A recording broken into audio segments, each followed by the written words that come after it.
Hello, on the screen is a summary of what I will go over in this video. Make sure to watch to the end so you don't miss anything. Step 1. First, you'll need to download the Steam mobile app from your phone's App Store. Search for Steam in either the Apple App Store or Google Play Store, then tap Install. It's completely free and takes just a minute to set up. Step 2. Once the app is installed, open it and log in with your Steam account credentials. If you don't have a Steam account yet, you'll need to create one on the Steam website first. Make sure you use a strong password to keep your account secure. Step 3. Navigate to the Library section within the app. This is where all your purchased games will appear.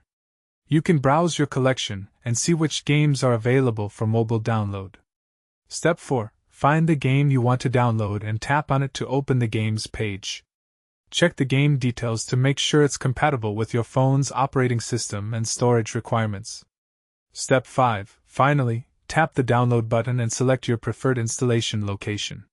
The download will begin automatically, and you can monitor the progress in real time. Once complete, you can launch and play your game right from your phone.